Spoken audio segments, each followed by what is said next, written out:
Arnab, Mr. Jethmalani was saying that we are not interested in taking the CBI out of the government. That is wrong. We've been persistently demanding that should be out of the ambit of the government. It should be a separate entity, first thing. And second thing, the known record of the Congress, even in '76, when we were opposing emergency, Sarkaria Commission was instituted. Wherever the regional party who is supporting Congress, they are armed twisted. The case of Mulayam Singh Yadav ji, what is going on? The case of Jagmohan, whoever it is, they take this as a tool, and immediately the CBI sword dangling on all these people. This is one another example. That is why we want a separate entity. All like-minded people have what to come out. What are you saying, Mr. Selvaganapathy? Why they have not passed a law? Why are you being so selectively? Why? No, Mr. Selvaganapathy, I'm afraid I must take you on that. Today, because you are suffering at the hands of the CBI, you have suddenly woken up. May I ask you, Mr. Selvaganapathy, where were you? Where was you and where was your party leader when the CBI was being used against Mr. Mulayam Singh Yadav? In the, before the general elections of 2009, where were you, Mr. Selvaganapathy? Tell me now. You were quiet. You didn't do anything. We are all the time. We have our ideology that really? no political party can be witch hunted, and political vendetta, as far as we are concerned, we are totally opposed to it. This is the Congress culture which makes the CBI a scapegoat today and a laughing stock. Show me one statement. Show me one statement that the DMK made against the misuse of the CBI against Mayawati or Mulayam Singh Yadav. Show me one statement tonight. Several occasions my leader had come out with a categorical statement that CBI is being misused. Several occasions. Show us several one occasions. statement during the... And right from 76, yes, Mr. Jethmalani, in the hands of the centre. No, one second, Mr. Jethmalani, yes. Because of the coalition era, and we have a dominant role in the centre, we have been targeted with all these organizations by the government of India. This is what happening, whether it's BJP or Congress. Mr. Vijay Ramarao, going on. Mr. Vijay Ramarao, I'm going to continue this debate. One second, gentlemen, 1 second. We are going to go into a break and come back to the debate. But before that, my question to former CBI Director Vijay Ramarao. Sir, I presume that as a neutral observer in this political debate, where do you stand on the misuse of the CBI? Do you think the CBI, through successive CBI directors, I'm not personally or directly talking about you, has simply become a handmaiden at the hands of whoever is ruling in Delhi? It's not quite fair on your part to ask me that question. Let us judge everything on merits of each case.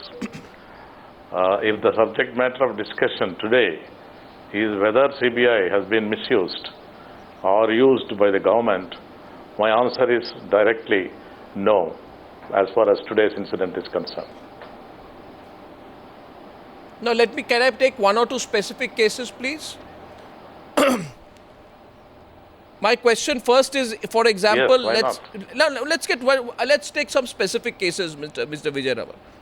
When Lalu and Rabri Devi were acquitted in the DA case in 2007, the Supreme Court dismissed the petition by the Bihar court challenging their acquittal, which was rejected by the bench. The CBI was silent then. The silence of the CBI or the centre against the acquittal was allegedly due to the RJD providing outside support to the UPA government at the centre. Right or wrong? I have just answered today's facts on the basis of today's facts. Regarding the judgment and the failure or CBI not appealing against whatever was the judgment at that time, well, at this moment of time, I can't remember exactly whether the CBI had a case for appeal or not. And, these things allow themselves to be interpreted depending on but how is it, Mr. Because you're talking about 2007 how is it, case. Mr. Vijay Ramarao? Let me pick now the Mulayam case. One more question I have for you before I go to the break. Please explain to me, Mr. Vijay Ramarao. I may be very naive and unaware. How is it that in the end of 2008, exactly around the time when the Congress is discussing alliances with Mulayam Singh Yadav, exactly at that time, Attorney General goes to the court and says, close the case against Mulayam Singh Yadav. Then they go into these conversations and they talk. Then the talks fail around February. 1 minute. In March, the CBI goes and files an interlocutory application saying, go back, bring back the case on Mulayam Singh Yadav.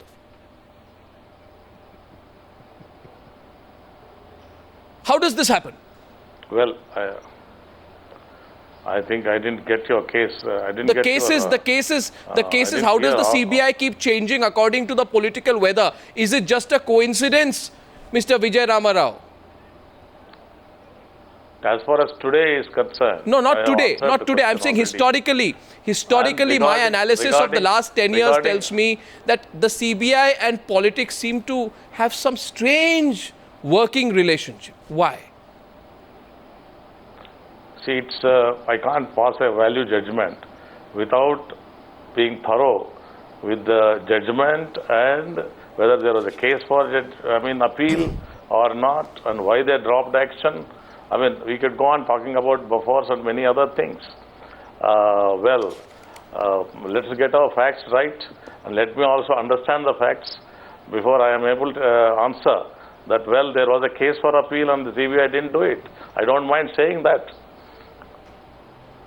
Well, I know that you would have your limitations as a former CBI director on what you can or cannot say. We are talking tonight not of whether, but how the CBI is being misused by the centre.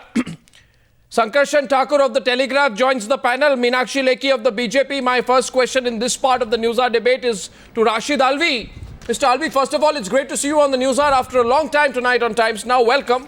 Thank you. Mr. Alvi, thank you very much. Chidambaram says something, Mr. Narayan Swamy says something, but what people want to know is how can a zonal officer of the CBI, how can I believe that a zonal officer of the CBI conducts a raid at the DMK chief's son's house without telling anybody? In complete and absolute secrecy. CBI, Anurabji, CBI doesn't need any permission from the government. Okay. Prime Minister, he has criticized, he has condemned this act. Chidambaram Saab, he has also criticized this act. But I want to say, this incident itself clarifies that CBI is working independently. How? CBI doesn't work under the pressure of government or under the pressure of any leader. CBI doesn't bother. Achha. What is the political environment? Whether government is suffering some problem or facing some problem. So how did this happen then, this timing? CBI works absolutely. No, this timing is just a coincidence, No, Mr. Alvi, this is just a miracle? Yeah, of course, that is the coincidence, Oh. that is the reason. You should try to understand, I know that you are a very intelligent person. No, I'm Is it possible that one day Prime Minister will ask, CBI doesn't work under Home Minister. CBI works under Prime Minister and in charge personal, CBI works under this Narayan Swamy. Narayan Meenakshi! Swamy has given very specific statement. Just 1 second. It is not possible that government will ask CBI to go to DMK's leader house to make any raid. And next day Prime Minister will condemn it. Prime Minister will criticize it. Yeah, it is not but possible. you know what? This incident is the proof that CBI works under no political pressure. I thought the idea was to send a message to Mulayam Singh Yadav that you better be careful, because if you are not careful now, we'll send more raids after you also. No. I don't know, maybe I'm wrong. Maybe I'm wrong, right? It is. Do you think that a leader of stature like Mulayam Singh will support our government under the pressure of CBI? From day one, he is supporting this government from outside. No, my question to you is, even if he is, Mr. Alvi, even if he is supporting under the pressure of the CBI, obviously he's not going to accept that I'm supporting you for the pressure of the CBI. He's going to say I'm supporting you so that the economic policy of the country improves and India's economic rating in New York goes up. He's not going to say the CBI is putting pressure on me. Meenakshi Lekhi, please. No, I think... Meenakshi Lekhi, first response. First response to your initial observations from Meenakshi Lekhi. You see, I think Mr. Alvi was very right in saying that you are very intelligent.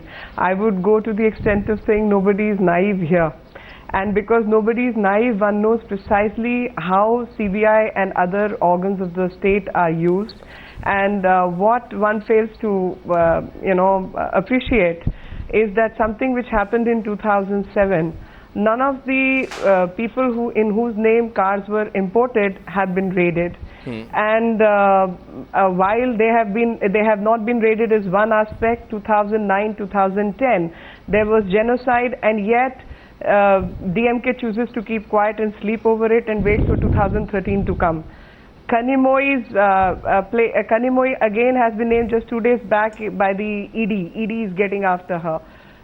All this is sort of making a few contradictory assessments, and I can only say assessment because nobody is overhearing their conversation or tapping their phones to know what exactly is going on. But one can make assessment that there are two factions within Congress which are working. One is the Chidambaram PM Nexus, Narayan Swamy part of it, and the other is Salman Beni and Digvijay with Rahul Gandhi, and there are two contradictory factions which are working one against the other. Plus, it could be also very well be a very thought out strategy like we've seen in the past on various issues. People from Congress speak in different languages at the same time. One will condemn. No, so what is your point on the Congress? What is your accusation? Make it direct. The point is the accusation is that this is a complete farce which is going on, and DMK needs some kind of branding of being anti-Congress to get back to power, and it is that branding which is going on. Oh, so it's so you are saying that is all planned out. Okay, so what you're saying is that the Congress and the DMK is playing out a farce among themselves. Ms. Selva Ganapathy, this is now, you're going to have to respond to that. But before that, Sankarshan, what is going on in your view? What exactly is going on?